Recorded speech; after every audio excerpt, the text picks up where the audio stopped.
Welcome to Unmasking Greatness. I'm your host, Chris Kokoris, a lifestyle fitness coach and mentor.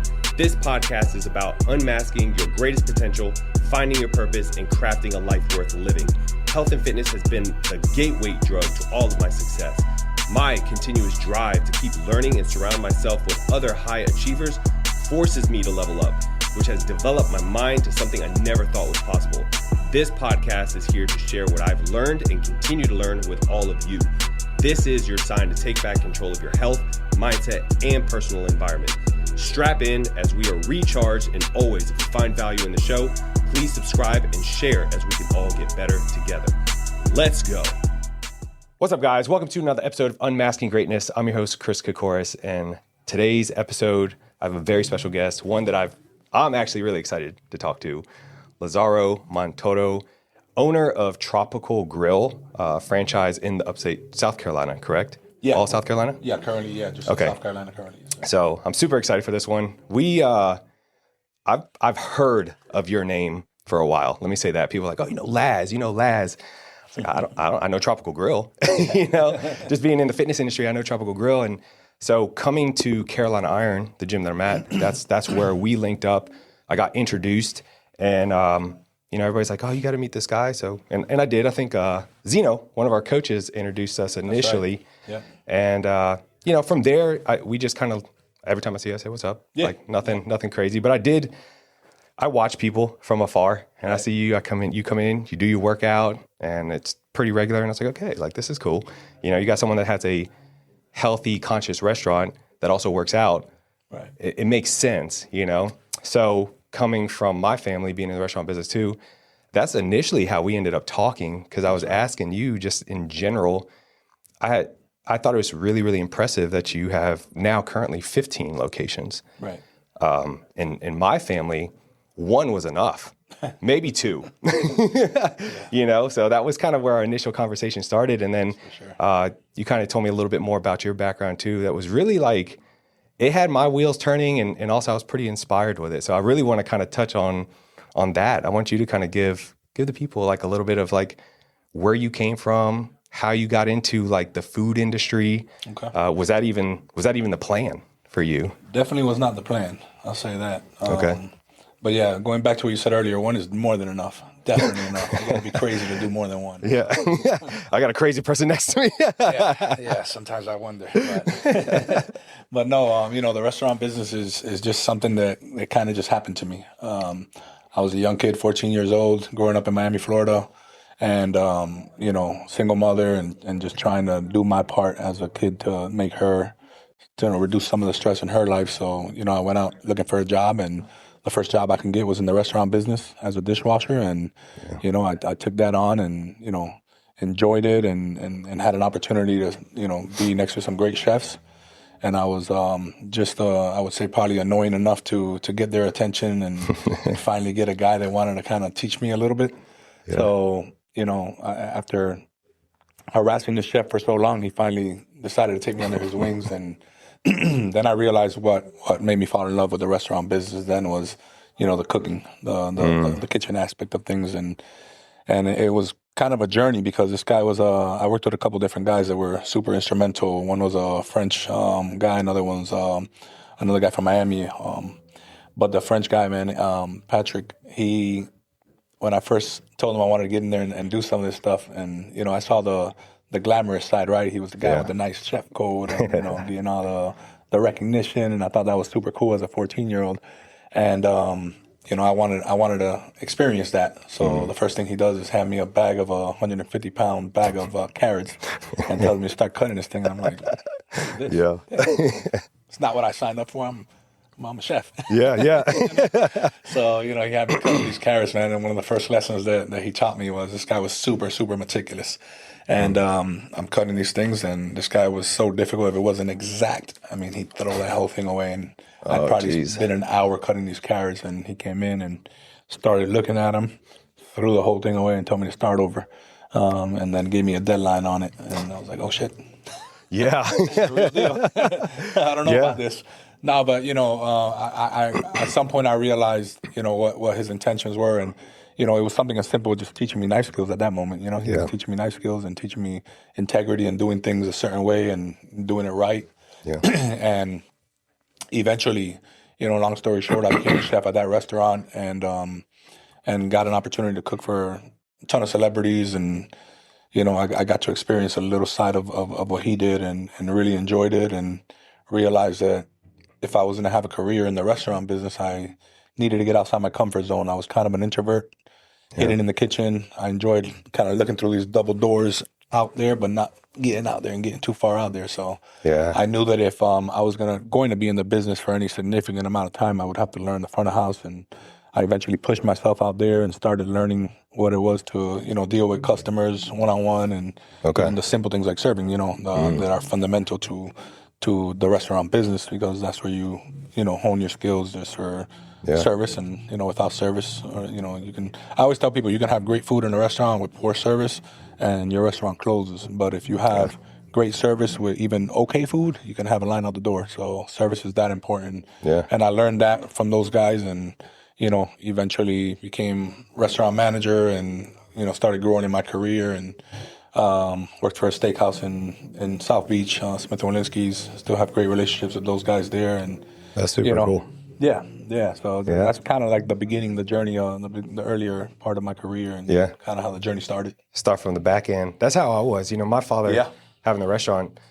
Being the son, he could have put me on a pedestal if he wanted to. But it was not. He's like, in the dish pit. Get in the dish pit. Yeah. And I've always been, I don't know, I think I have a little bit of competitive nature. So even being back there, it was like, I'm going to be the fastest dishwasher ever. It's just like, I was young. I thought it was like fun. And but I started there, and similar to you, like I enjoyed the back end, the kitchen, the prep work, cooking. Honestly, like when people, if you ever look on like social media, some people will be like these like panic clips in the kitchen and like tickets are just like rolling out. It was exciting, like it's highly stressful, but super exciting. There's nothing better than that. But I just like, I thrived off that kind of stuff. And especially if you have a good team, when everything's clicking and people are moving, it's so nice. And when it's not, it's just chaos, It is, but we thrive in that chaos for some reason. It's something that brings the best out of us, right? Yeah. And when you're done, it's just a really good feeling. Oh, the best. And, but I just love the whole kitchen back end stuff. But like you, I don't want to say terrified of the front. I just didn't want to go out there. It was really, really, that was hard for me. That I had to push myself to go out there and talk to people, because my dad was always out there. Right. He was the people person, part of the community. And I felt like I was like in his shadow. So I was just like, I don't know, I felt super uncomfortable. Eventually I had to get out there. But being and learning the whole business, it's a lot. It's a lot to manage. Employees are hard to get. They're hard to get in and come in time. And with my father, he didn't really have standard operation procedures. You know what I mean? It was very kind of like, go here, do that, do this, do that. And it worked for him. But I just don't see, and maybe you can elaborate on that. I don't know. That's just, in my opinion, it's not possible to scale something like that, because it's almost like it's dependent on you being there. And so there's not 15 of Lazes running around here, So let me back up a minute. So you got all this experience through this one location, and then you kind of test it out. But when was kind of like, okay, like I'm ready to start my own thing? Was there something that like got you to a point where you're like, okay, I'm ready to dive head into something? I don't know that anything prepares you for this necessarily outside of jumping in and getting your feet wet. You think you're prepared, right? And it goes back to what you were just saying with your dad, right? He kind of flew by the seat of his pants, essentially, right? Single operator, and he can get away with that. And you go into this mentality, it's the only way things happen, problems come, you solve them, you get it done, and you keep moving, right? And you can get away with that with one restaurant. And I think that's where it starts to get difficult when you go to 2 and even 3. Getting to 2 is extremely difficult, because now you're, like you said, you can only be at one place at one time. You can't divide yourself. So, and then as things start to happen, you're not there to fix those instantly. So it's just part of any business, right? You know what you know, and when you don't know, you're gonna have to figure out the hard way sometimes. And as you start to grow a business, there are things that you get into that you realize the hard way. You know, you figure it out, and you're like, dang, I wish I would have known that sooner. That would have saved me a ton of headache, a ton of time and money and effort and all kinds of things, all kinds of heartache, really. So, you know, unfortunately, that's life in a lot of ways, and how you adapt to those situations, how you react to those situations is what really determines whether or not you're successful. Yeah. You know, so learning on the fly, man, I mean, it's really no different than what your dad had to do. It's just on a bigger scale. You know, so hopefully eventually you're smart enough to figure it out and put policies and procedures in place that help you not fall into the same situation more than once, you know, and you start to kind of navigate things in a way that you don't fall into those traps and situations. Yeah. You have a game plan for them. So, you know, are you ever prepared? I don't know that you're ever prepared. I mean, honestly, I mean, there's a lot that helped me get to the point where I was prepared for a lot of what was getting thrown my way. Yeah. You know, I was able to deal with people. I had good people skills at that point. I had a good understanding of the kitchen. I knew how to set up a kitchen. Yeah. I knew how to operate a line and flow efficiently. I knew how to do the operation side of things. I knew how to do. But as a business owner, and I'm sure we'll get into it a little deeper, but I mean, I got into this because of my love for food and people.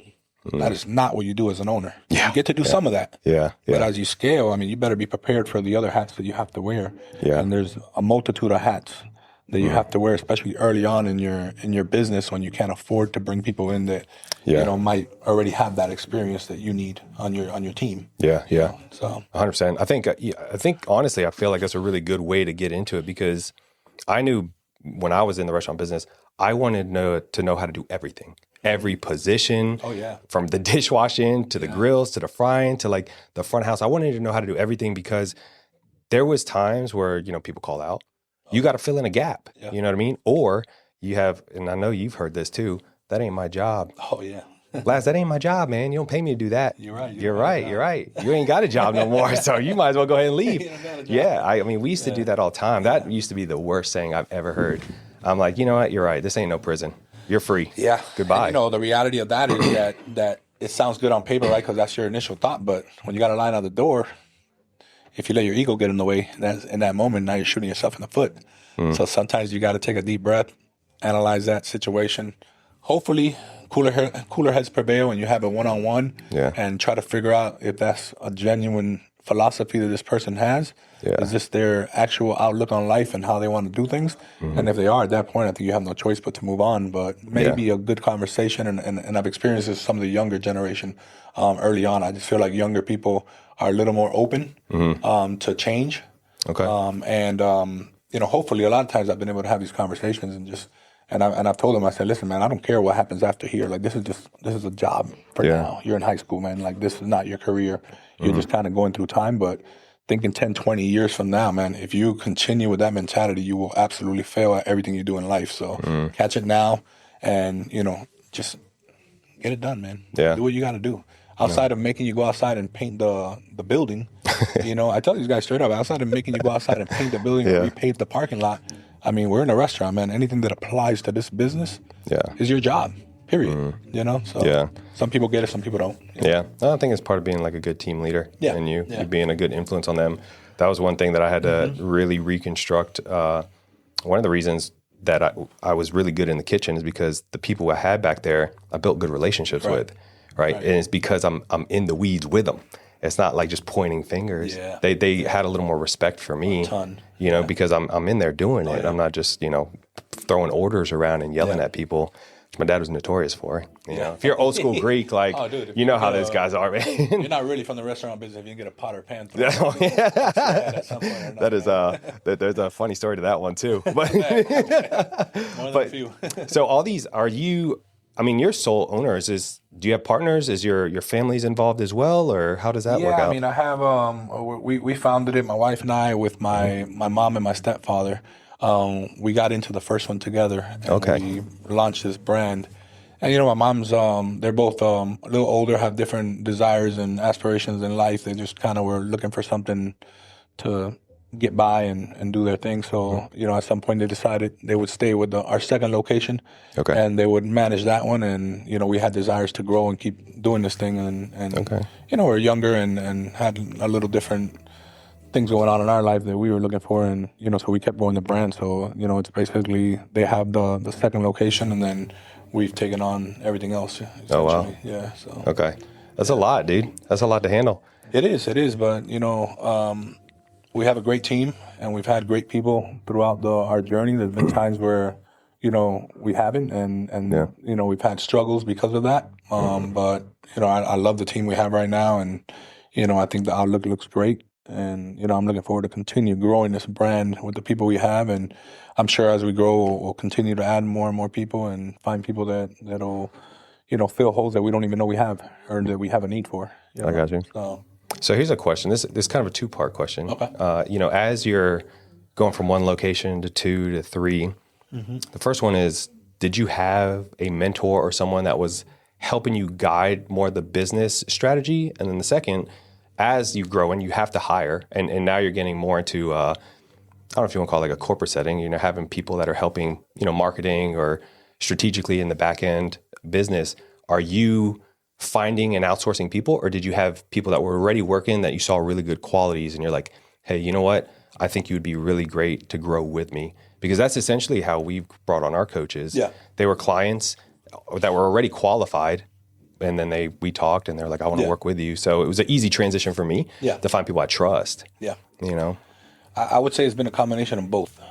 For your second question. For your first question, I have mentors. There's somebody that I talk about all the time is Henry Delgado. He's right now he's an owner at Smith & Wollensky. He has a couple of locations, the one on South Beach and then one in London. And when I got there, he was the assistant manager, just to give you an idea of his growth and what an amazing person he is and the things that he's been able to accomplish.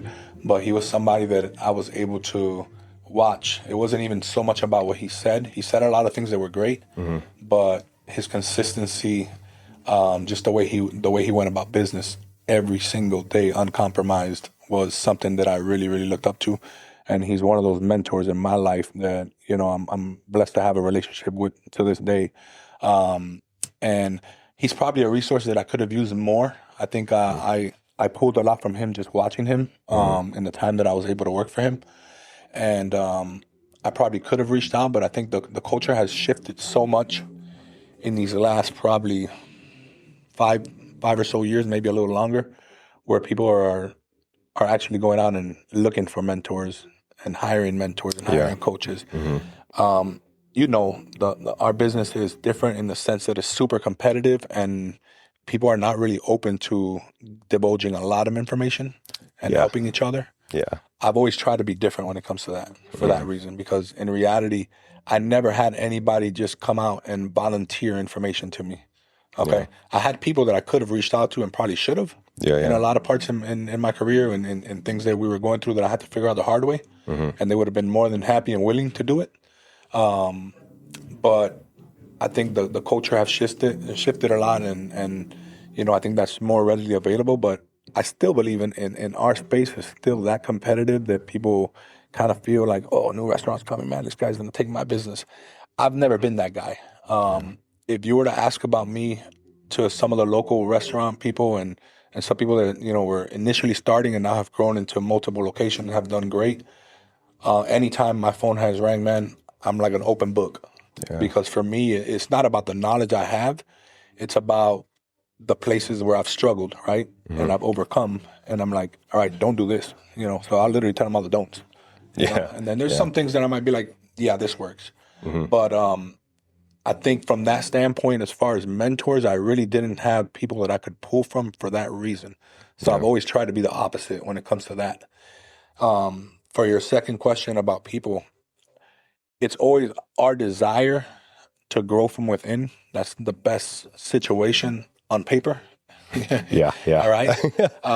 And it's something that sometimes I feel like, and in a lot of ways was a mistake. I try to push that so hard because I wanted that to be the case so bad because it just feels better to grow from within and see people that started from the bottom and maybe they were, a cook and now they're a GM and now they're a district and now they're, we have some of that. We have some people that have been with us a long time that have been able to do that and do it successfully. But I also had situations where I try to pull people up and they weren't ready to be pulled up and they didn't have that level of dedication needed. And a lot of times, if you force people just for your own personal sake of trying to, do something good, it can really backfire on you. So, I've had a nice, healthy balance of both where I've been able to promote from within. Yeah. But, one of my best people I pulled from another state, Okay. so I think you have to be open-minded to both. You can't be so fixated on doing things a certain way that you put yourself in a bad position. Because I'm telling you, I did that. I tried to force it numerous times with people just for the sake of, man, it'd be super cool to see this person grow.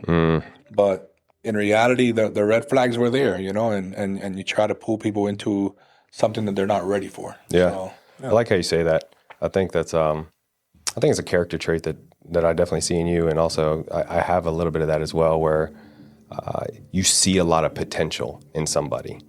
You see it, and you want to get in there and get your hands dirty and help them. Yeah. But if they're not ready, if they're not willing to put in the work, put in the time, now you're just burning yourself. And it's like, okay, where do you draw the line? Because I have a lot of coaches reach out to me too, and kind of like you, I'll say whatever you want to know. I've tried to help. I had a guy that I had a friend message me about a guy, and he's like, you got to meet this dude. He's great. He's got a great backstory. He wants to do what you're doing. He's trying. Maybe you guys can work something out. Okay, cool. So I talked to him, and he's like, Chris, I don't have any money to pay you. And I'm like, all right, well, listen. I was like, I value my friend. He said, you're a good person. We'll work something out. I'll help you get, let me get you your first 5 clients, and then we'll work out a deal. If you want me to continue helping you. Right. What do? A couple of weeks go by, he gets 5 clients. And at that point, and maybe I'm wrong. Maybe I'm wrong with this. I never asked him for anything. I expected him to say something because that was our agreement. Right. And be like, okay, Chris, I'm ready. I want to keep going. And because I told him, I was like, I'm going to tell you what to do. Right. Finish it, come back. Finish it, come back. And he kept doing it. And then once I realized how many clients he had, he kept asking. I'm like, what are we doing here? What are we doing here? Yeah. Yeah. It's unfortunate. Yeah. So, I stopped communicating, and we just kind of went our separate ways. Yeah. So, I do my part where People I can. do that, man. They burn bridges. They don't see the big picture. Yeah. And it's unfortunate. I like to say we live in a pay me society, right? Nowadays, I come from a show you society, right? So when I was growing up, I had the mentality that I had to show you what I was worth, right? Yeah. For you to pay me, essentially, right? Yeah. So I took on roles, and I was like, there's zero chance. If I work for the right person that can observe me, there's zero chance I'm not going to grow. Zero chance. Now, if you put yourself in a situation where you're, in a company that can't see your efforts, that's tough, right? But I think a lot of this generation now is like, pay me and I'll show you. And I can't get on board with that, man. You got to show me. So even with family members or, my own kid, oh, Dad, I'm ready to do this. I'm ready to do that. Show me you're ready. So those are hard lessons that you have to have conviction on and stand on. Yeah. And in that process, you're going to have people not like you. Yeah. But everybody says they're ready to do this, ready to do that. But show me. Show me the consistency. And the reason being is, right, because I'm the type of person, man, if I bring somebody on, especially some young people, and they say, man, I want to open up a restaurant, right? A lot of people in my position, they will not hire you. This guy's future competition, not hire you. That's reality, man. It happens all the time. Yeah. Me, if you sit down in an interview with me and you tell me you want to open up your own restaurant one day, I'm like, okay, cool. All right. Show me. Right? Yeah. I'm going to bring you in, and I need you to show me. And based on their effort, determines what they get out of me. So if they show me that they're really about it and they want to do this, man, I'm there. I will show up on their shifts, and I will teach them little things, man, and I'll go in with them. Yeah. But if they show me they're lazy, they show me they have no integrity, no discipline, good luck, buddy. You can almost see that, you could see their future, whether they're going to be successful or not. Just by their character traits. Yeah. So, but I'll say this. I don't think I ever told you this, but for whatever reason, it stuck with me. There was one day we were at the gym, and it was you, it was your son, nephew. I think it was your nephew was here, and I went back. You guys were hitting some legs, and I was talking to you, and your son came up, and he said something to you, and he said, "Hey, Dad, I know I'm working 2 days, but I want to do 3 days. Can I do 3 days?" And I think you said, yeah, when you work in, something like that. Yeah. And then we just started talking about something else. But I remember leaving that conversation, and I thought that was really, really cool, because I was like, you know what? I was like, you have grown your business to a point where and I'm just assuming, your kids don't have to work if they don't want to work. You know what I mean? And so you could have just, give them a salary. Some people give their kids salaries or whatever. And, but he's in there, like working and wants to work. I thought that was really, really cool and really impressive. And that also showed me, I was like, you're a really good parent and a good father, because if you give your kids everything and they don't work for it, they're going to be a lost cause. Even if you left them everything, they would lose everything. Oh, yeah. Because they don't know how to manage 100%, it. Yeah.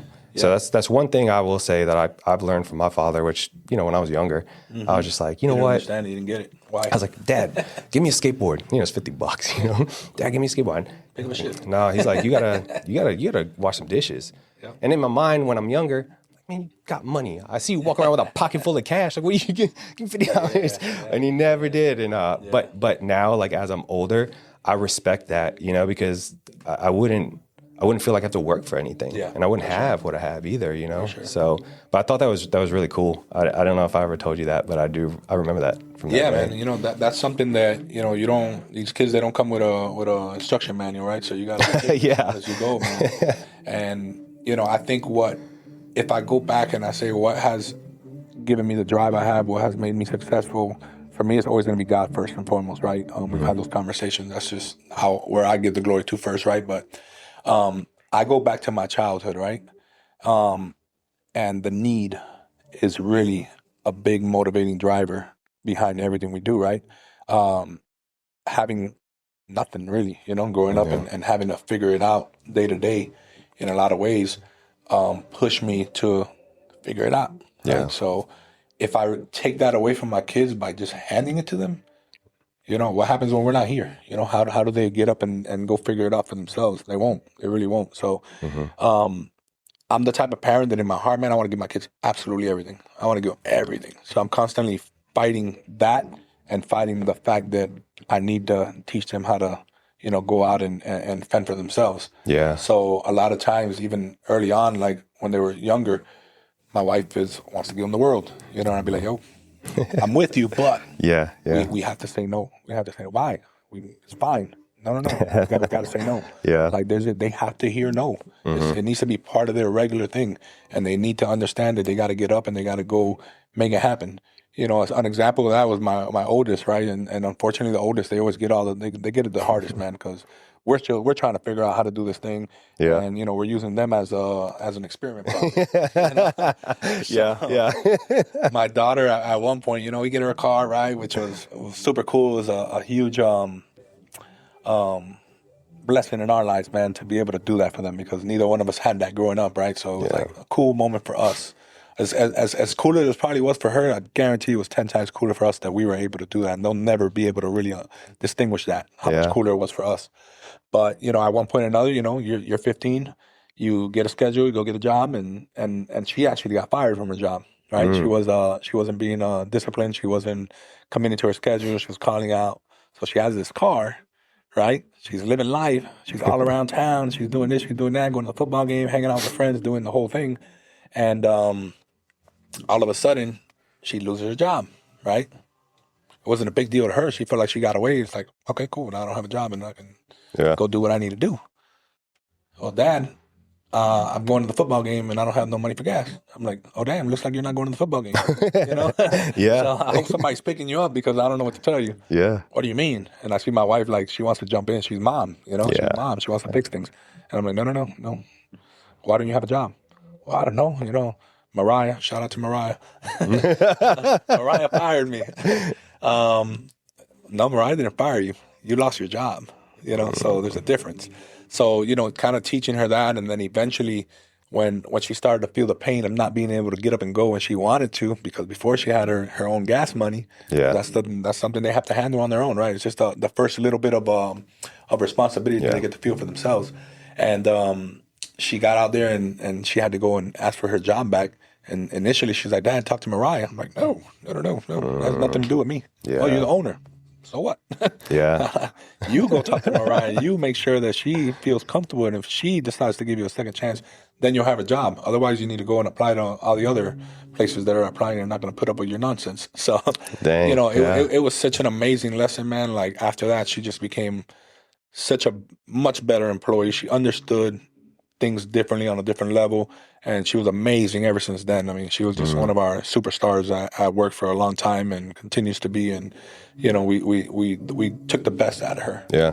By teaching her a little bit of a hard lesson. So, these are things that you learn. Yeah. Yeah. So wait a minute. She got fired from a tropical grill. Oh yeah. Oh yeah. Absolutely. Yeah. Do you know? I'll tell you this.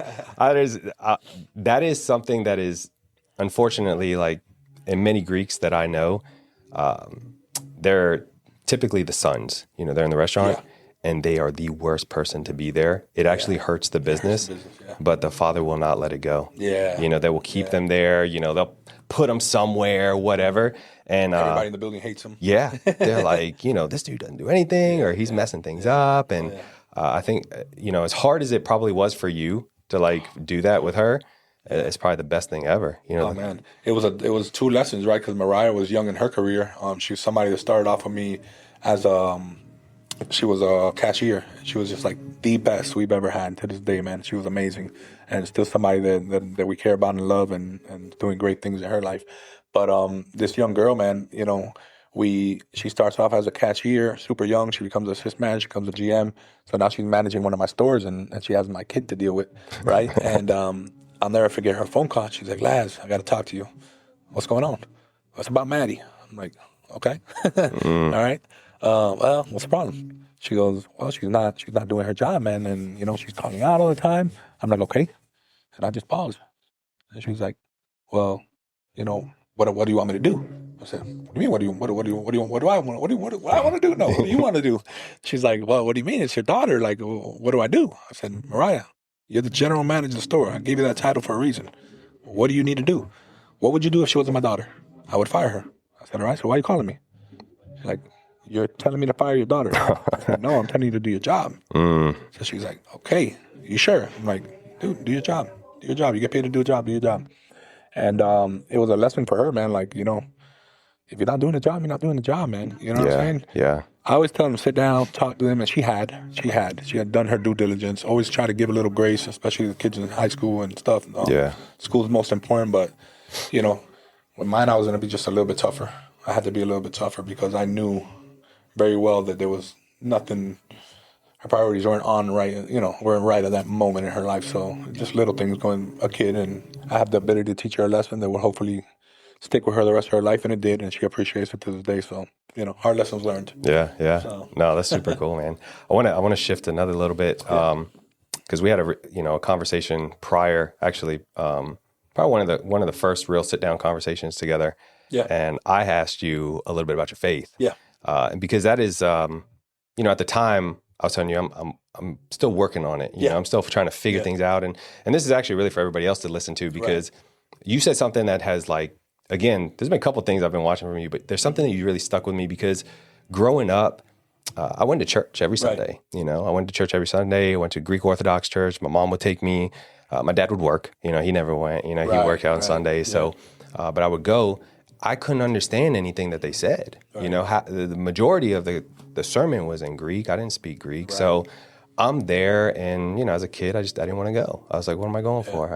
I'm dressing up in a suit to sit there, And I'm a kid too, so I didn't really ever learn, I guess, the things that I need to learn, or get what I'm supposed to be getting and building my faith up. So now that I'm older, there's been a lot of things that's happened in my life. Sometimes, I don't know, some may call it like a sign or a series of events and certain things that have kind of like pulled and tugged a little bit on my heartstrings too. But when I was talking to you, you mentioned a little bit about your faith, and I asked you how, I know you obviously built your faith up, but how did you start? You remember what you told me? I don't. All right. This is what you told me. You said, and it was, I don't know, it sounds so simple. You said, speak to him. Oh, yeah.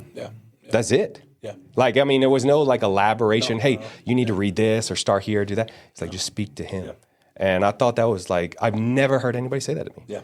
You know, because everybody's usually like start with this part in the chapter or the Psalms and things like that.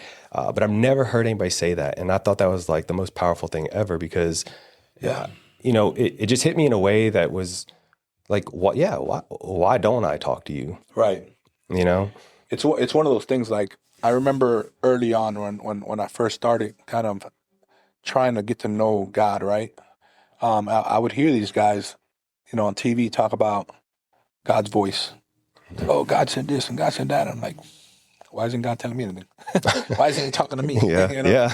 Maybe I'm not worthy of it, so and I heard something a long time ago and it stuck to me and it's something that I always go back to, especially when somebody's, where you are or even in a position where they never even heard of God, right? How do I hear his voice? How do I get to know him? I always use this example. I said, if your mom called you right now from a block number, said 2 words to you, how long is it going to take you to know that it's your mom? Probably after that first word, right? As soon as she opens her mouth, you're going to know that's mom, right? Yeah. It's no different with God.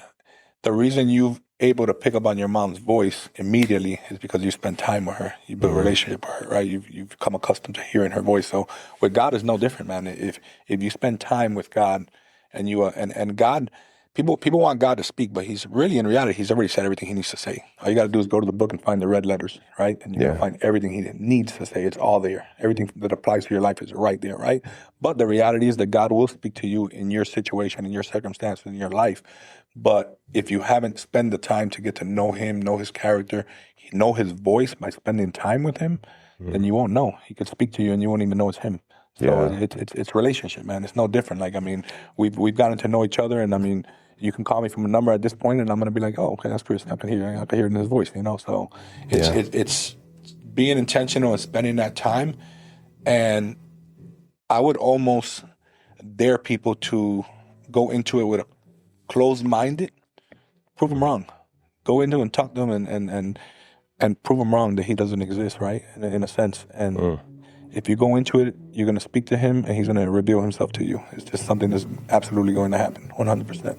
So even if you go in with a closed mind, he's not offended by that. Yeah. Because he knew you before the foundation of the earth and he loved you before you even knew who he was. So, it's one of those things that he'll blow your mind. That's powerful. Yeah.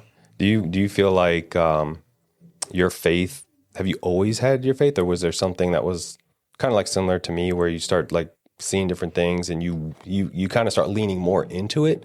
Or were you just in a low where you're like, God, why are we going through this right now together, Man, I think at least with my walk and a lot of people that I know, man, it's funny because you could be standing firm on your faith, man, and then all of a sudden something happens in your life and you're shaken and you question everything. It's just part of life, man. I think we're human and sometimes we're vulnerable. And, my initial introduction to God was very simple and unexpected and not something I was even looking for. I didn't grow up in church, man. I was just flipping through channels one day and I stopped at a channel and this guy was talking about God and I felt the Holy Spirit and I didn't even know what it was. I really genuinely didn't know what it was, but I felt it physically and I knew that something happened that day. I couldn't explain it, right? So going back to being a dishwasher, man, I used to get in there early and just to be able to get there in time to watch a specific pastor.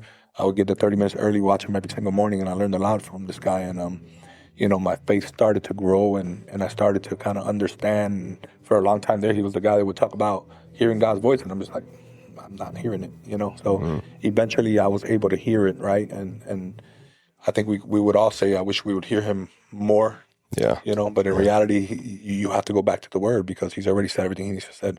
Yeah. His word never changes. It's true. It's all there for you, right? So sometimes when we're seeking certain answers or certain direction in our life, all we really have to do is just go back to the basics, go back to the book, see what he had to say about, a situation.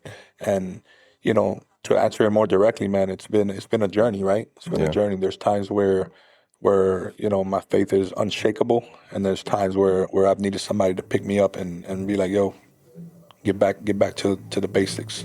God's got you. None of this is a surprise to God, right? There's certain circumstances in my life that I've gone through where I'm just like, man, and I have to be reminded, none of this is a surprise to him. He didn't just wake up this morning and be like, oh, Look what happened to Laz. Like, I got to go fix this. No, he knew it was coming. You know, he knows the beginning from the end, and he's just kind of watching us go through something he's already watched. So, and he's there for you, and you know, it's a journey, man. It's a journey, and it'll always be a journey. And I'm sure there's still things yet to come that can shake me and have to put me back to my knees. And sometimes that's the best place to be in life, man. Because if we cruise through life, unfortunately, we're human, and we get comfortable, and we really start to.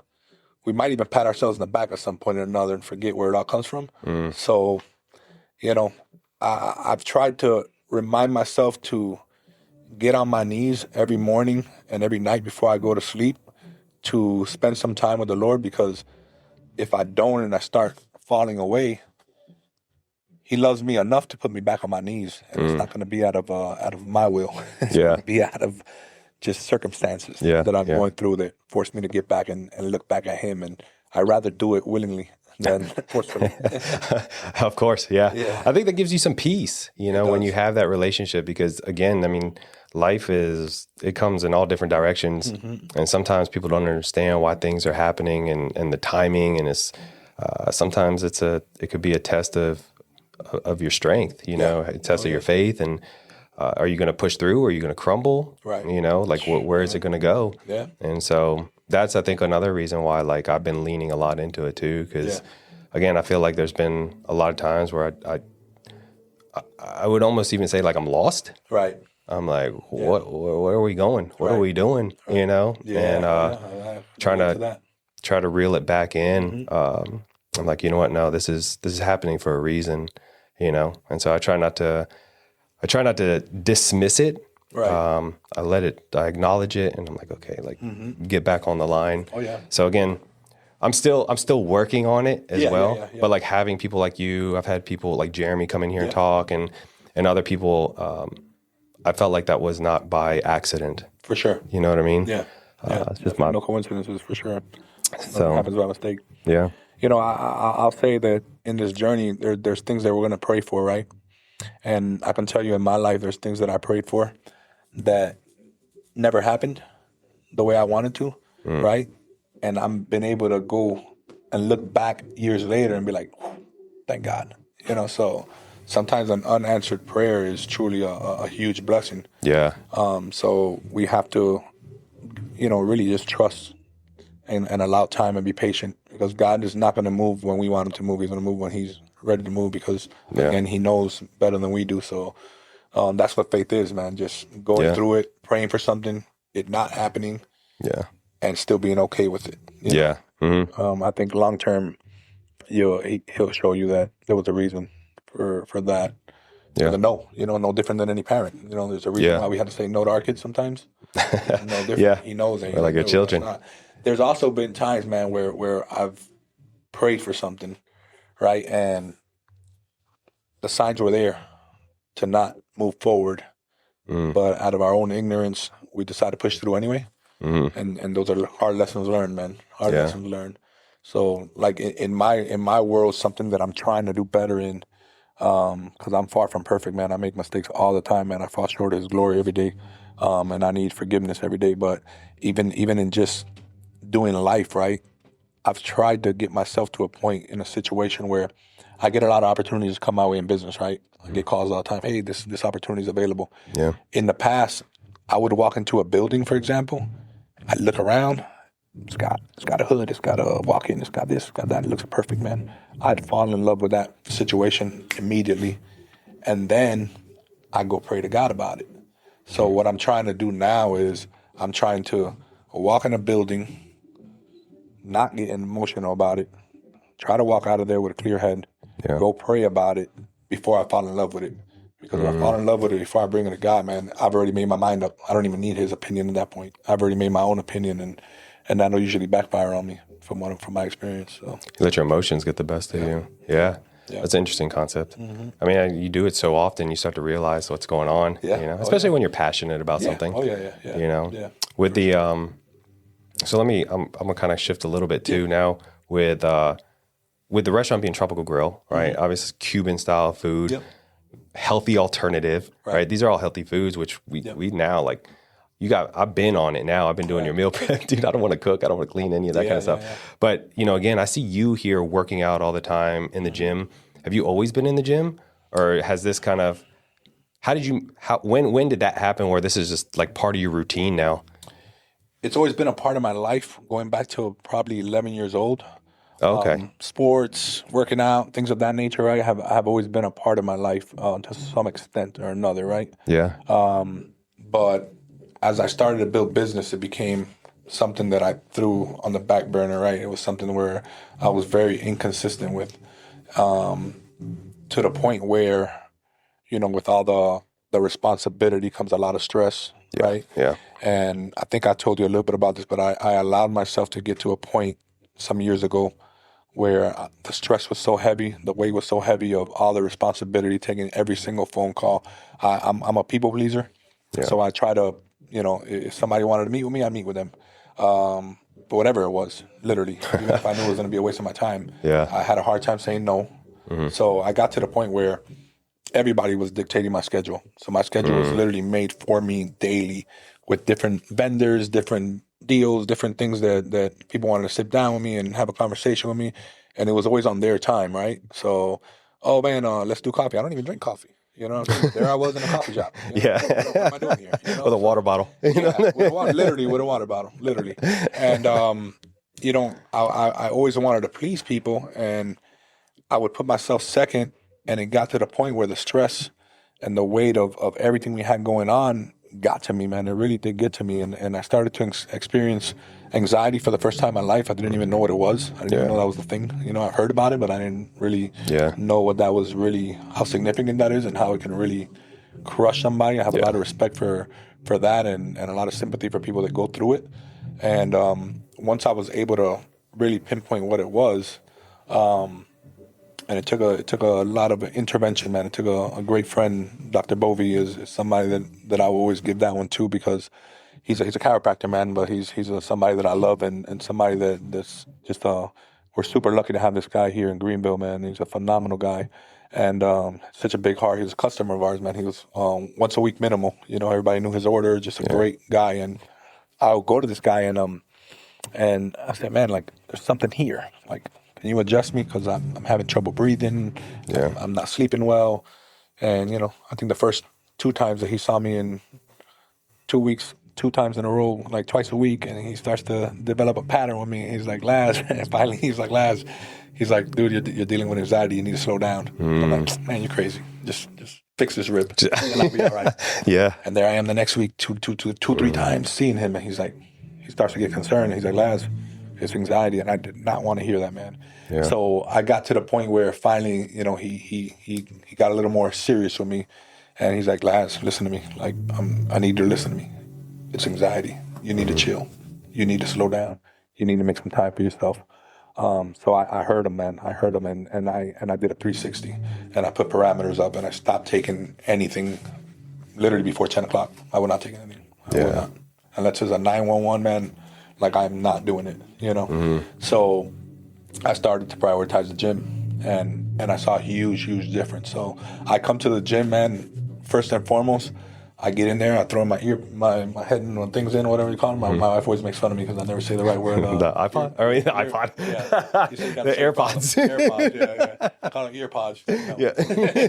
But I get in there, man. I try to get in my word, man. And that's my hour and a half, sometimes 2, to really just get right for the day and get my health right. Hopefully, I can gain some muscles out of it. That's cool too. But that's not even the main objective, man. Yeah. But, I'm really enjoying doing that and prioritizing that, and it's become a part of my life now that I don't compromise on. Yeah. It's a non-negotiable. Completely. Yeah. It's almost like your therapy session. I tell you're probably the same, similar to me, because I'm at the gym a lot. I mean, I look forward to this kind of stuff. But if you ever see me, the majority of the time I work out by myself. I just, that's me time. Will I work out with other people? Sure. Like, every once in a while I'll work out with people, but like, I don't want a regular workout partner. I like to be with my own thoughts. Yes. I like to, hit the weights and push myself, and it's just me time, and I just feel so much better afterwards, and it helps kind of lower my stress, my anxiety. I feel good and I can get more productive. So do you find that to where like, cause I'm sure people are like, yo, lads, you want to work out? You want to go work out together? Not only that, like I'm able to watch people with the time I spend in the gym. I'm able to watch your clients, right, and see how their physique changes, man, in such a dramatic way in a short period of time. You know, like I've watched Jeremy, for example, just his turnaround, his transition, man, has been incredible to watch, and that's because he's with the right coach, right? And I see the value in that, and a lot of times I'm tempted to jump in and do something like that, man. But for me, in my situation, this is only for me. It's what you said, man. I need that time alone, man. Like that's my peace, right? Yeah. And if there was a way to balance that, and there probably is, right? You got to have the right people, the right coach, I would say, right? That can understand what your needs are in that moment, and I'm sure can facilitate that at the same time, and make it work, right? But yeah, man. I mean, for me, it's just that's my time, man. That's my time. So I've had people that have offered me even free this, and I'm just like, no, that's my time. I think everybody needs something different. You know, with us doing everything online is great because we can design the programs, your nutrition plans, all that stuff. And they can still, the app, they got the workouts, phenomenal. So they just go in and execute. You did some of the workouts as well. Dude, that's my new cheat code right there. Just using that app and being able to get in there and have you in my ear and, you know, watching your form and, you know, it's a cheat code, man. I have that thing there and it's been extremely helpful these last couple months that I've been using it, man. I've seen a dramatic difference. And mentally, I'm you're pushing me. You're forcing me to do one more in there, and without even being there. Well, it's just like in business too. Like if you don't have a plan, you're just kind of drift. You know, you just I'll do this machine one day.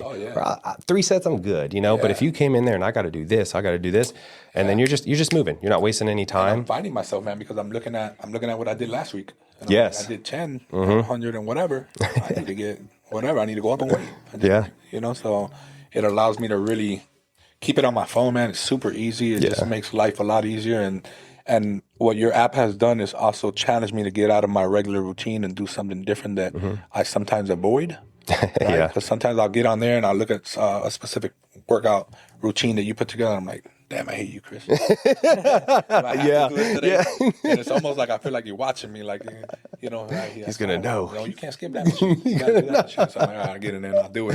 And I hate it, but the ones you hate are the ones that make the difference. You know? So you're pushing yourself outside your comfort zone, you know. So it's been, I mean, I'm glad you enjoyed. I mean, a lot of our clients, they love it, but there are people like Jeremy specifically, like, has he? Yeah, he has just done the app before. But when I came to Carolina Iron, he was the first one. Like, Chris, are you doing in person?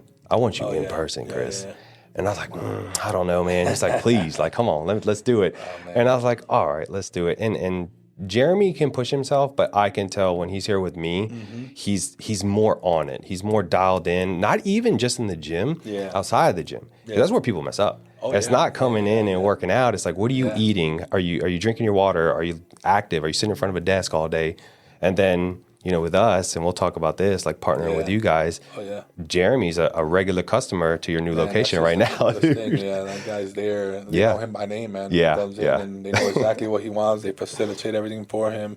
Super cool. He even did a video where he was going out of town and came in early. And I just love when my team does the right thing because it's the right thing to do. They didn't like, it's 30 minutes before opening. Come on, dude, like, be human. And they did, and that was super cool to see it because that wasn't on my instructions. I had nothing to do with it. They just did what they should do. And that was super cool to watch. But you know, before we get off Jeremy, man, I got to brag on that kid because I told you a little bit about our initial interaction, right? Where he came out and did some work in my house, and he's just one of those people, man. I just saw so much potential in this guy, man. Him and his brother were out there, and you could just see they just want to do things right. You know, integrity was crucial to him. Hardworking, man. And, you know, I was difficult on him a little bit because for me it was an opportunity to get a young kid and kind of, you know, just have some little lessons here and there as we were working together. But, you know, at the end of the day, like his commitment, his work ethic, his integrity, like he did such a phenomenal job for us, man. And he was really just kind of getting started and exploring different avenues of his business and doing things. And, I was just super, super impressed by the job that he did and how he kept on time. And when we hit him with a curveball, man, he was just like, oh, man, he would just do it, man. So, and then watching him now prioritize his health, which is something that took me a lot longer to do. I just love watching. I think that's why it's just something that I see in him that is super cool because, I'm watching him go through his journey, and I just think it's cool where he's at, that he's able to get there at this point in his life, and the transition he's made with you, man, and the time he's been with you has been impressive to watch. Yeah. No, I tell him all the time. It's really cool because for both of us, I mean, him starting his business and as we were trying to grow mine, we kind of see both of our growths and the struggles that come along with it too, because, we've talked about it. I've talked to him about it. I've gone through it where, you start seeing, the growth in the business and you want to go hard. You're like, oh my God, things are working. Yeah. And in the background, you're letting things fall off the shelf. You know what I mean? Like things of spending time with your wife, with your kids. Yes. You're like, I'm doing this for you, but are you doing it for you? Right. Or who are you really doing this for? Right. And it's a fine line where, even for myself, I had to set those boundaries. I'm like, all right, if I say this a lot, some people think this is weird. I put on my schedule when I'm going to be with them. Oh, yeah. And that's my time with them. Yeah. This is my time. We're doing this podcast, our time to do the podcast. Right. When I'm doing coaching calls, I do coaching calls, but everything's got its place and I'm all in. Yeah. I'm all in. I heard this, this analogy of like, if your life was a house, you know what I mean? How could you have rooms for a reason? Right. Right. There's boundaries. You have business, you have family, you have your faith. And how could you possibly be in all the rooms at once? Right. All in. Right. You have to pick one. You do. And that's how I'm able to kind of structure my life. And I still have to, work on it too. Oh yeah. We all but seeing him and I, you're being intentional about it, that's different. The fact that you're intentional about it, I think is the difference maker. I had to. Yeah. I mean, if I wasn't, I might not be married right now. Yeah. She would have left me. And that's my fault. Well, yeah, and it's just part of the world we live in, right? Because the world tells us that we have to push, and we have to hit all these goals, and the only way that we're going to be great if we're hitting all these metrics and we're thriving here and thriving there, dude. How successful are you, dude? If you got all the money in the world, your business is thriving, but your marriage is falling apart, your kids don't know you. Are you successful, bro? I don't think so. No. That's not success in my book, man. I wouldn't trade that. No chance, man. No chance. But I can see it when I train people or when I watch people, the way they are in the gym and the consistency and the discipline, I can automatically correlate. That's probably how you are outside in the real world. Yeah. So it makes sense to see, you in here, Jeremy, and other guys that are just like consistent. But Jeremy, there's people that just like the in person, and I'm fine with it. I like it too. But yeah, we, and I'll touch on the fact too, we did a little promo commercial together, 2-3 months ago, which is super cool because that was, when we first were kind of talking, we got on the restaurant thing and then, you saw me starting to set up shop in the gym, setting up this office space and you're like, yeah, Chris, I see what you're doing. If you ever want to, talk about some sort of idea or whatever. He's like, as long as it's mutually beneficial. For sure. I'm cool. And it's funny because like you kind of cracked the door and I was like, yo, I'm in. Like I'm about to put both feet in and let me put something together. Because I think in a week I came back and I was like, I got this idea. Let me just throw it at you. And you ran with it. Yeah, I took it and ran. And I think that was probably, we've done a lot of things with other local businesses too. But for whatever reason, yours hit. Yeah. I mean, I think it was just like a good blend because, with fitness, the nutrition is so important. For sure. And so if we can get people to train and they know what they're eating, they know how much they're eating, the quality food is good, like you can't really mess up. No, you know what I mean? Really can, and then you start tying in the fact that really like you'd be saving money. People think eating healthy is expensive. It is not. Right. If you know what you're doing. You've proven that, man. You've proven that even to me, man. I mean, some of the stuff you put on, I'm like, damn. You cracked the code. You got a cheat code on Tropical Grill. It is a cheat code. The things you're doing, I'm like, Yeah. I think we're making money there.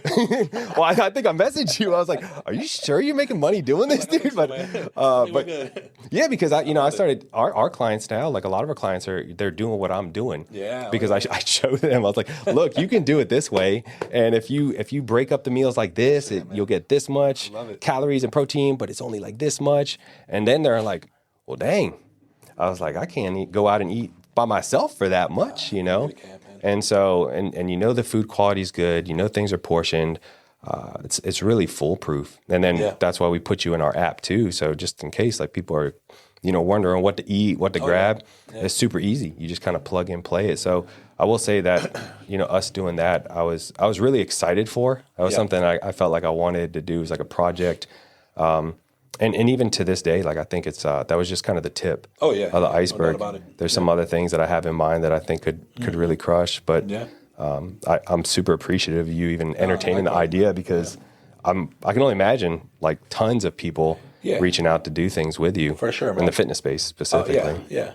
There was something I told you that day, man. I see the passion in you and what you do, and it's genuine. Yeah. And for me, I wanted to align myself with somebody that had that level of passion and integrity, and was doing it for the right reason. And I think I told you 10 times in that one conversation, as long as you benefit from it, because what I kept hearing from you, from my vantage point, was like, I'm gonna do this, and it's gonna be beneficial in your business. And I'm like, no, it has to be beneficial for you as well, man. So I wanted to make sure that there was something out of it that made sense for you, and that was my main objective. And then in hindsight, it was freaking awesome for both of us, which is that's a win-win situation. Yeah, that's a good partnership right there when everybody wins. So for sure, yeah, it was super cool, and like you said, just a tip of the iceberg. Yeah. We can do together. So it's got to be. I mean, it's always got to be mutually beneficial. I guess from like a business standpoint, but for me, like I always looked at things like if I can provide value to what you're doing, people will see it, people will like it, and people will just then they'll see me. Right. Exactly. It's like now I'm in the picture. Mm-hmm. I'm getting in front of the people that already know you, that trust you, and then vice versa. People 100%. I know, they're like, oh, yeah, I've seen it. I haven't really gone there, or I need to try it again, or I haven't been there in a while. Yeah. Because you guys have been around for a long time. For sure. And so it just kind of like brought everything back to like a relevance, in the fitness community. So I don't know. I've been, and even to this day, man, every Monday and Thursday, I'm hitting up Verde. Yeah, I need my chicken and rice and all that stuff. And with especially for everybody that's listening, that's like if you're busy, if your life is hectic and you really don't like going to the grocery store, you don't want to cook, you don't want to clean, like this is not just a hack from a financial standpoint, like a hack in life for time. Because most of those people that are super busy, their time is probably the most valuable thing ever. Yeah. So if you can compress that and get people to do things and it saves you on $1 too, like what are you doing? Yeah, and what I can guarantee you from my end, man, what I'm always going to try to do for anybody that walks in that door is I'm going to try to bring the best quality products that I can find, right? And and there's things in my business, man. When you're the CEO of a company, you have to make decisions, and sometimes you're going to make decisions that people don't understand and are not on board with, right? So we've had transitions in our chicken, for example, right? I eat there first and foremost. My family eats there, right? Yeah. But I have to serve a product that I'm proud of, man. Yeah. And we used to do these big old chicken breasts, right? And we used to cook those off on the flat top or whatever. And, people love that. And then we kind of transitioned to a smaller, it's still off of a chicken breast, right? But the breast market is weird. I'm going to get into something that people probably don't care about, but just a little bit of insight on that, right? I saw the quality of the breast market go down because something changed somewhere with regulations and people were starting to sell absolute garbage, right? So what seemed to a lot of people as a rash decision took a lot of thinking in my part in planning, right?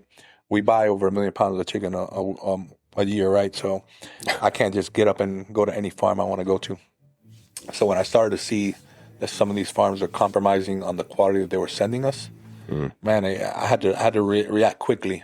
And it just happened to be timing. And again, I always thank God for those type of things because when this was not something I could physically control, it just kind of worked out in our favor, right?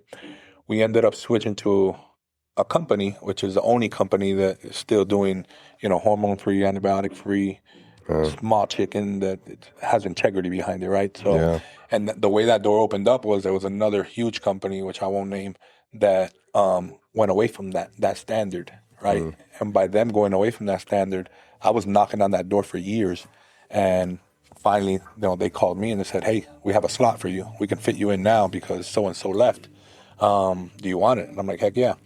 For me, when I tell you from a cost structure, from a business standpoint, worst decision a business can make, because I can't make up those margins because the quality is so much better, but the price is so much higher. Yeah. So I'm super proud of the product that we're serving now. Yeah. And I always was. It's just something changed, and I couldn't stand behind that anymore. So I had to make an adjustment. And I'm telling you, man, we have a product now it's the best we've ever had. That comes with a sacrifice from us because it's a lot more expensive, right? So, Yeah. But I have to be proud of what I'm serving. So, and anything we do, man, I'm always going to try to look at these little things, right? And we're your healthy alternative, right? But I'll still sell you a burger. You want to come in and eat a burger, man? Yeah. It's going to be a freshly made burger. We're going to ground it up and patty it up. It's good too. Yeah, I'm not going to sell you crap. I'm not going to get some frozen crap and sell it to you, right? So, to the people that maybe haven't tried us, or the people that have been loyal to us, that's my commitment, man. I'm always going to try to do my best to, when I bring something in, whether it be our salmon, which is wild caught, little things like that. Yeah. I can easily save a ton of money, man, by compromising on the quality of the product that I'm serving, man. On chicken alone, man, I can save so much money, bro. You have no idea. But I won't do it. I won't do it. So, that's my commitment to anybody that comes through our doors. Yeah, I love that. I think that's also why I'm such a advocate for pushing you guys too, because originally, like, you're talking chicken, rice, and steak and stuff like that. So I'm just like, most people are like, oh, it's healthy, but what are you cooking it with? Right. And when we talked about what you were cooking it with, how you guys are seasoning, I was like, oh, wow, okay. This is not what I'm used to. Right. Most people are putting food coloring in rice and, whatever else they want to put in there. And the things that you were doing, I was like, oh, this is kind of, no, people don't know this. No. People don't know this. And I think a lot of people, being as a fitness professional, they're like, Chris is, we're talking calories, we're talking macros, the proteins, fats, and carbs, but like, does food quality really matter? Like, if I'm hitting my calorie goal, does it really matter? Not right now.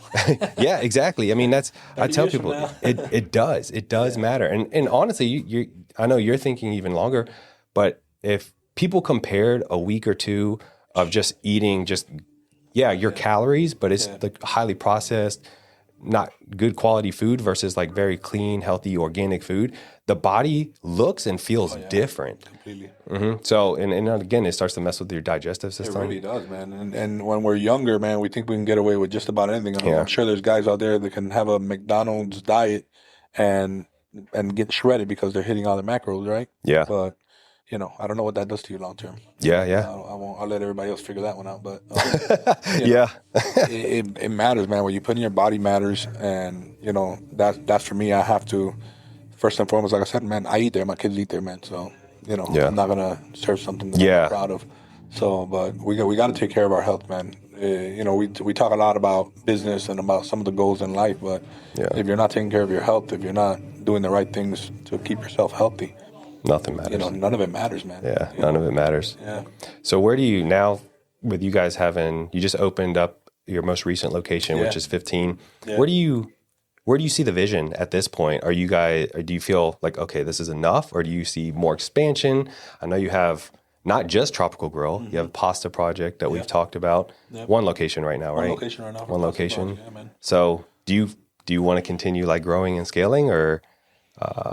My easy answer is yes. I do want to continue to grow, and I'm actively looking for locations, right? But I'm going with the flow, man. I'm allowing the opportunities to come to me, and I'm being patient about it. And I don't have the urgency that I had at one point. Not to say that we're not going to grow, and for all I know, 3 great opportunities to come tomorrow, and all of a sudden I'll tell you, I have 3 under contract. That can happen. But I'm being diligent about what I do moving forward, and I'm being diligent with my time, and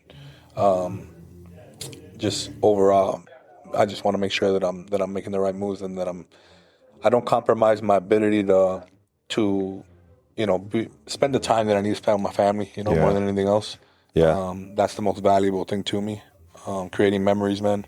Yeah. After that, I gave up a good part of the last couple of years, working hard, and for a long time it was 7 days a week, and days and nights, and I'm trying to get some of that time back selfishly. I'm super blessed that I was able to do that alongside my wife. We worked together and have been together. I think there's like, I can probably count on my hands, on one hand, the amount of times that we've been apart for a day, Wow. since we've known each other, man, going back to, it was almost 25 years now.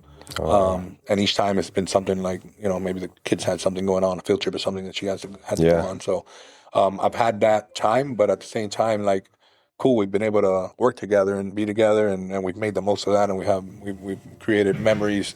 Even in that, we've had fun times, and but I want to get out and I want to get more memories in my book, so Yeah. Yeah. I can look back and say, all right, I lived life, didn't let it live me. So I'm being Yeah. a little more careful, man, Yeah. about the growth. But yes, we're gonna grow, we're gonna keep growing, and as long as I have the right infrastructure in place and the team in place, then we'll keep pushing.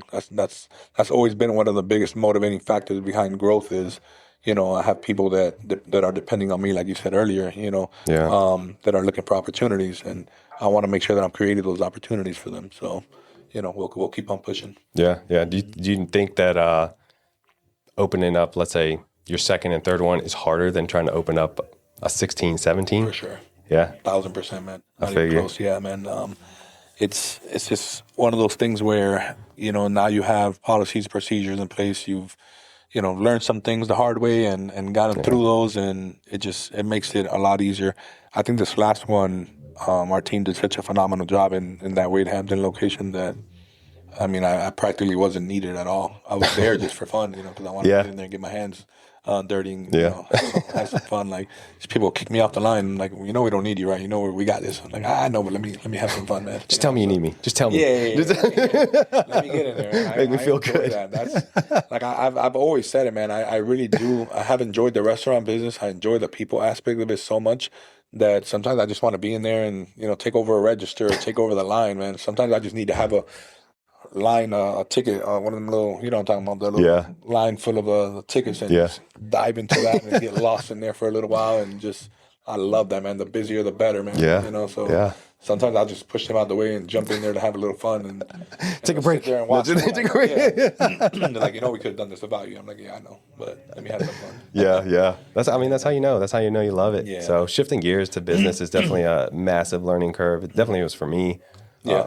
Because you can be a great line cook, you can be a great, front end manager and all that, but to like really run something, it's a whole nother skill set. Oh yeah, it's a whole nother level, and I'm kind of learning that in stages now. But again, I had to get mentors to help me because I know that I'm a good coach. I understand working out and nutrition and stuff like that. Right. But the business, like, what do you mean?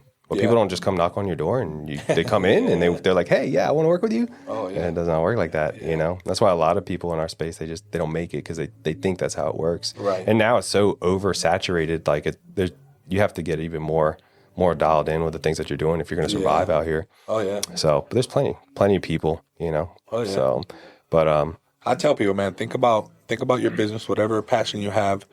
Look further down the line. Think about what it's going to take. What hats you're going to have to wear. I talk about hats all the time, man, because it's super important. Initially, you're everything. You are the CEO, the CFO, the guy that washes the dishes, the guy that cleans the toilets. Yeah. You're all of it, right? Yeah. So as you grow, you have to start handing out these hats, and then the CEO job becomes a little more real when you have 100 employees versus having 10, when you first start off. Yeah. All of a sudden things get a little more real, and you have to understand a lot of other things that, you just don't know, especially if you come from zero and you start from the bottom and you really don't have the education behind it. And even with education, man, you can go to college and still not know every law out there in the book, and you learn things the hard way in a lot of ways because you just don't know until you're faced with them, right? So think ahead, plan ahead, think about the different roles that you're going to have to play in your business, and get rid of them when you can, when the time allows. Hand over that hat to somebody that has that experience. Bring in somebody more knowledgeable than you. Don't be afraid to let go of control. Those are little things that you have to, it's super hard, extremely hard. I remember my first time leaving my Pelham Road store. I was leaving it, excuse me. I was leaving it in very capable hands. But even then, me getting away and not being there every single night, and I was paying for the position already, but I was still showing up. You know? Like, what are you doing here? I'm like, I'm here. Yeah, I don't know I don't know any better. So that's funny. Yeah, I want to add to that too because, from an outsider in, and in general, not just you or when you look at people that have success, sometimes people will say, "Man, you're lucky, dude. You're lucky." And my thing is this, and I don't want to disclose anything right now. Well, we've talked about it too, right. but like I think when you plan and you prepare, and when the opportunity presents yourself, you're ready. Yeah. That's real luck, quote unquote. Like you've been working for something to where you're ready for it, because so many people they want the success now. They want the business now. They want the clients now. They want the money now. If somebody were to just give it to you all now, do you really think you could handle it?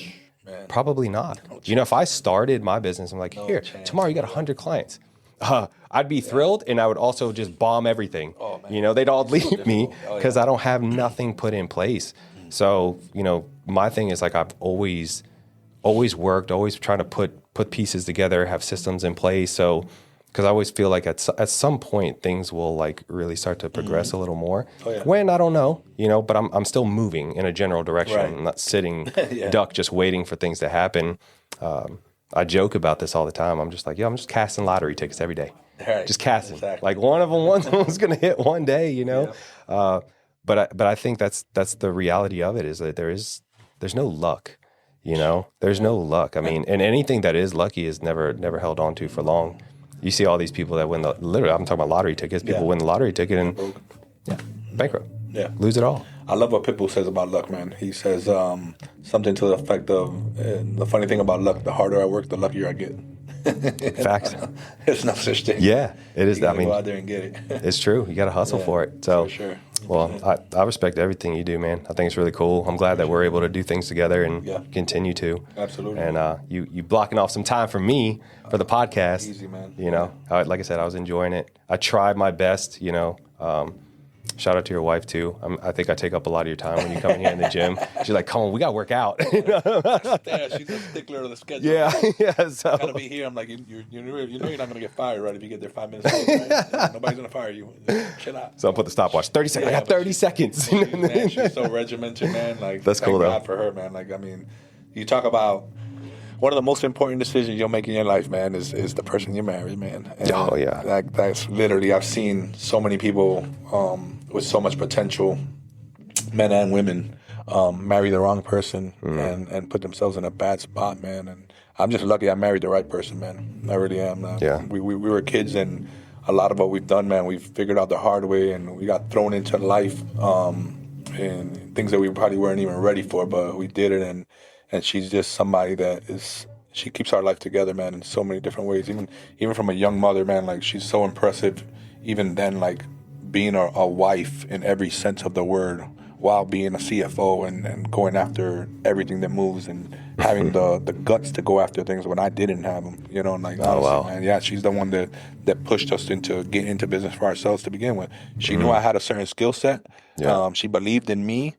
But there was zero chance that I would pull the trigger without her. Zero. Absolutely no chance in the world that I would own a business if it wasn't for that girl. Because when I'm thinking about it, she's signing loans, leases and freaking contracts. And I'm just like, I'm still thinking about it. She's like, well, you could keep thinking about it all you want. I already signed. So she's phenomenal, man. She's truly, I married my best friend, man. And that's something that is super important.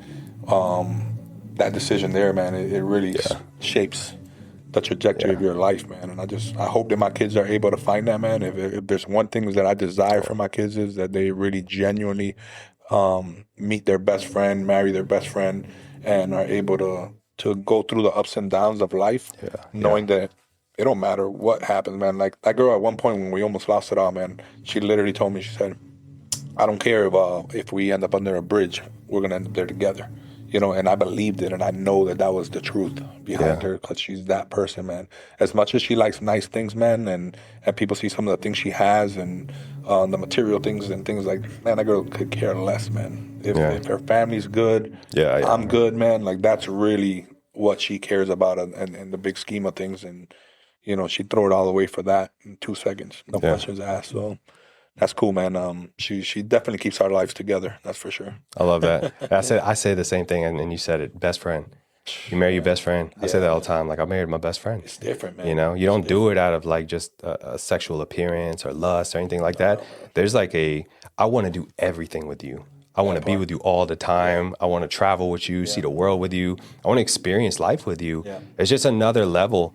You know, that was one of the things too. You know, I think it's great that you guys been able to work together because, you know, my wife has great ideas and she has helped me with things, but I keep my business separate. Yeah. You know, she takes care of our kid, you know, does that kind of stuff. But one of the things the real hard work. Yeah, no, it is. I mean, some sanity. You know, when my son was like that, 2 years old and stuff, she's like, Chris, you realize the majority of my day, I'm talking to someone that doesn't even talk, you know, like talking baby to you, you know? Right. And I was like, oh yeah, I guess so. Yeah. But you know, and this is the same time that I started my business. One thing I heard, I wish I could remember who said it. They're like, as you're growing, don't grow too fast where you outgrow your wife, your lover, whoever, you know, because sometimes they can feel left behind or you feel like you're too far ahead. Right. So you got to make sure that you're carrying them and keeping you guys together. Oh, yeah. And so I always try to keep my wife in the loop of, you know, what we're doing. You know, I've taken her to some seminars. It's not for her. You know, it's okay. That's my thing. You know, that's my thing. And that's cool. But we've learned each other, and it's something we continue to work on. But we've had hardships too, you know, especially with like our families and stuff like that, and which just made us even closer. That's it. But we've proven to each other that like we're in this together, and we come first. Yeah, man. You know, we come first, and then everybody else, they can come after. Because if we're not good, you know, nothing's good. Best picture I've ever taken, and it was a spontaneous situation. I have it somewhere in my Facebook probably, but it's my hand, my wife's hand, then my kids' hands. And I took a picture of that one day. And that picture means more to me than anything else in the world, man, because that really is the foundation of my life, man. Like right there, that's where it all starts and ends right there. And then you can kind of see the cross in the picture, which represents, you know, God for me. And to me, that picture just really tells the whole story of what's the most important thing in my life, man. And, you know, we're super blessed, man, to have that. A lot of people don't have that. You talked about best friend, marry your best friend, man. That's critical. So that's I always tell people, man, if there's ever anything you want to be envious of me of, because there's some people out there that envy and they're choosing the wrong thing, man. They'll look at cars and they'll look at this and business. Like, no, man, if you really want to be envious of me, man, this is where you need to be envious, right here. My family, man. My wife and my kids, man. Those relationships right there, man. That's all that matters. Everything else is a bonus, man. So unfortunately, I do that's my weakness because, you know, we'll argue about some stuff and then my mind don't work. Right. Like I can't focus. I'm like, and I gotta like get my head space back together and like chill out. Yeah. And I gotta hurry up and go mend whatever I said or whatever it is because I can tell like if our relationship's not good, it affects everything else in my life. It really does, man. I don't want to mess with anything. I don't want to talk to nobody. Like it's just not good. No, you can't even focus. So I'm like, I've even told my kids that, man. I've had the little games, you know, kids play, especially when they're a little older. Oh, mom, dad, who's more important to you, me or mom? I'm like, mom. Like, what? Like, that's so against what the culture tells you, right? Mm-hmm. And like, what do you mean, mom? I'm like, yeah, mom. What are you, crazy? I said, listen, you're going to get married, you're going to get off, and you're going to forget I exist, right? And that's number one. They won't. We're such a tight family, but I tell them, man, I said, man, it all starts here, man. If me and your mom are not good, then nothing is good. Nothing is good. So that's my most important relationship I have is your mom, after God, you know, and they get it. They get it now. Yeah. They fully now in their age and they're, you know, right now in their life, they understand it. And I always tell them, man, I hope you get that. I hope you're able to say that one day because that's going to make the biggest difference in your life, man. And how you live life. And nothing matters. Material things don't matter, man. None of that stuff, man. It's cool, right, to go out and go to certain places and have certain access to things, man. But in reality, man, you can scale down a little bit, still take that vacation, maybe not stay in a 5-star, stay in a freaking 3-star. But at the end of the day, if you're in a 5-star hotel with people you don't love, what does it matter, bro? What are you doing? You know? So for me, it's about the company you're with, the people around you, man. And, you know, everything else is a bonus, man. It's not really truly what matters, bro. What matters is making memories with the people you love and Yeah. You don't. That's my only focus in life right now, man. I'm telling you right now. Yeah. Everything. You asked me about my some of my plans and some of my I'm trying to create memories, man. Yeah. I still have to work. I still have to grind. Yeah. And I'm still gonna grow. But everything is first and foremost. What does this do to my ability to create memories with my family? Yeah. That's it. Yeah. You don't have to have everything. Just make the best of everything. Yeah, exactly. 100%. So I like that. yeah. No, I love it. I appreciate you coming on Yeah, man. the podcast. Yeah, Hope a lot of man. people get to hear your story and share it. Yeah. Again, I do this podcast selfishly because I want to hear people's story and learn from them, and I learn a lot from you, and I hope people tap in. Yeah. You know, podcast has affected my life. Obviously it's a free resource too. Absolutely. Yeah. But again, when you hear people's stories and where they came from and the struggles, Yeah. I hope it just expands people's mind to what's really possible if you keep pushing Absolutely, forward. man. And get in I'm the a resource, man. Anybody out there that's listening to this thing that wants to speak or has a question, man. Yeah. Like I said, I don't know. I don't have all the answers, man. I just know where I've made mistakes. Yeah. And sometimes that's the only value I bring. But if I can bring that, man, and keep you from bumping your head in that same place, man, then Yeah. I'm the guy that will more than willing to do it. I don't care if you're opening up a restaurant right next to me, man. Like, to me, my blessings are my blessings. Your blessings are your blessings, man. I never look at it like, well, this person's gonna take from me. Yeah. I don't believe I serve a God with limitations. So 100%. what he has for you, he has for you. What he has for me, he has for me, man. So Yeah, I respect it. Well, thank you, man. Thank you, I brother. appreciate it. Yeah, I enjoyed Maybe it. we'll do another one another time. We'll see in the next couple of years. You'll have like 50 tropical grills. 50 more memories. Yeah. All right, brother. Thank you, guys. Yes, sir.